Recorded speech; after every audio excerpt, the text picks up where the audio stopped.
Okay, so this week we're going to be talking about needs assessment. So, first, what is a program?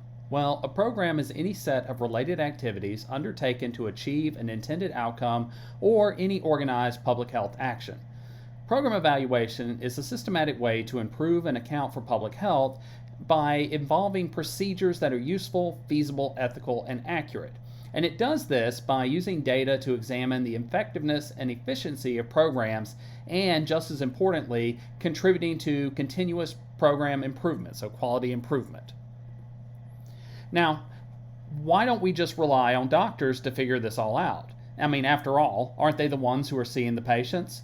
Well, the issue is that some diseases are seen more often than others. And this is due to the ability to treat or cure certain diseases. So doctors may have a skewed view of what the needs of a society are. And resources are limited. We need to know what the community needs to determine what services we should offer. And lastly, we've shifted to a more consumerism style of healthcare where the quality of the service and the efficacy of the service actually matters. Now, healthcare needs assessments have come to mean an objective and valid method for tailoring healthcare services. So, in other words, it's an evidence based approach to commissioning and planning those services.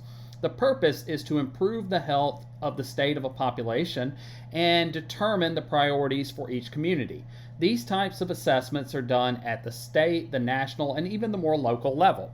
Now, physicians, sociologists, public health scientists, urban and regional planners, and economists all have different views of what constitutes a need. But we don't have the resources to address everyone's ideas. So, health needs are often differentiated into three basic categories. We're going to talk about each of these. They are need, demand, and supply. Now, a need is commonly defined as the capacity to benefit. If we identify a need, then we should also create effective interventions to meet those needs and improve the health of the population. There is no benefit from an intervention that is ineffective, nor is there a benefit to knowing a need exists but not having the resources available to address it. A demand is what patients ask for. These are the needs that doctors more often encounter. Now, a demand is influenced by many factors ranging from doctor referrals, and these create a waiting list for services, and they also owe more to the attitudes of individual doctors than to the overall health of a population. There's also media interest, so think about how COVID-19 impacted the media, and so they were pushing certain interventions based on what media you watched. And then there's supply. Think about how variations in hospital admissions during COVID-19 are better explained by the availability of hospital beds than by other indicators of health such as mortality and morbidity. Lastly, there's supply. This simply means that the healthcare service that is provided is available. This depends on many factors as well, such as the interests of the healthcare professionals working in an area. You cannot get a cosmetic surgery, for instance, in your community if there's no one in your community who specializes in that area. It also depends on the priorities of politicians. If a politician is invested in a treatment for disease or something like reducing gun violence, for instance, then there may be more funding available for the use of research in this area. And lastly, it depends on the amount of money that's actually available to begin with. Even if doctors and politicians are all interested in the same subject, if there is not funding, we will not go anywhere with it. The World Health Organization defines health as the state of complete physical, psychological, and social well-being, not just the absence of disease or infirmity. To extend this to the idea of needs, then physicians and other healthcare professionals may consider a need in relation to what kind of services that they can supply, such as health education, disease prevention, treatment, rehabilitation, or hospice care. But patients may think of it quite differently. Patients may become happier having a job, or reliable transportation to work or a hospital or a doctor, or having a decent living environment or home. Health needs tend to incorporate the wider social and environmental determinants of health. These are the upstream factors of health, such as the gender structure, political structure, availability of safe housing, the levels of education in the population, geographic location, and so forth. These often have more impact on our health than our personal choices. Looking at these levels allows us then to see the broader influences on health and allows us to stay ahead or at least anticipate the changing needs of a population. And these changing needs are not always easily addressed by the purely medical model.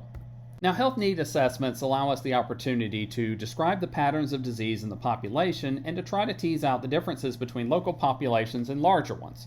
So, for example, we could see how the rates of gun violence differ between Tallahassee and Florida or between Tallahassee and the United States. They also allow us to learn more about the needs and priorities of patients and the local population. And they help us highlight any aspect of health that we are currently failing to meet a need by providing us a clear set of objectives to work towards meeting those needs. They also create a more effective way to distribute resources. So, for example, if a city has a population of 100 people and none of those residents use a mobility device, we might not want to invest in an intervention that provides free busing to individuals who use mobility devices. Even if that is a really cool intervention that should be available in some places, it's probably not going to benefit that particular community. Needs assessments can influence policy as well as encourage collaboration between agencies and provide avenues for future research and development priorities. And lastly, needs assessments allow us the method for monitoring and promoting health equity in the use of health services with the goal of reducing health disparities in outcomes. So, if we're taking the time to really study the impact of interventions, why do some of them fail?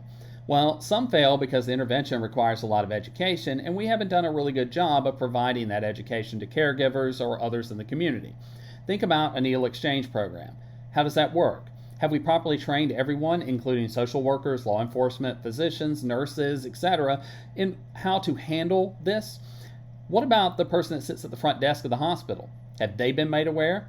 Would they possibly turn a person away or even call law enforcement because they think a crime is being committed? And if this happens often enough, how long before people just stop using the intervention? Projects also fail because they can be time consuming and we're asking people to invest and they don't have the commitment or time to do so.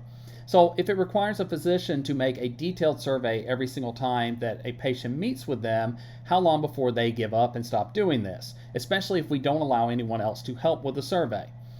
Third, we probably didn't do a good job of integrating the intervention with all the stakeholders involved at every stage of the development. So let's look at this in particular. The most basic question that we have to answer is what is the problem? But specifically, what we need to know is the size and nature of the problem. We also need to know what are the services that are currently available to deal with the problem, and what services do patients actually want to deal with the problem. What are the most appropriate and efficient solutions to the problem? And this includes clinical costs and economic costs related to the intervention. What are the resource implications and who is paying for it? And how will we evaluate the outcome when we return to this intervention to determine if it was successful? A stakeholder is anyone with an interest in improving health through an intervention. Now, this could be a government organization, a non-government organization like the Red Cross or the American Cancer Society, and it could be individual doctors and hospitals or even the patients themselves. Any intervention has to consider the role of all these stakeholders and consider those questions we just asked. From the beginning stages, we have to integrate stakeholders so that everyone is on the same page, including how are we conducting the intervention and how are we paying for it. We also have to consider whether or not the community is likely to accept and adopt the intervention. So think about the Prohibition era in the United States. Think about how many Americans rebelled against that, and it led to us repealing Prohibition. If we fail to integrate everyone so that they know their roles and responsibilities, the intervention is just an intellectual exercise and we've wasted time and money to that point. Okay, so let's stop here and I will see you next week.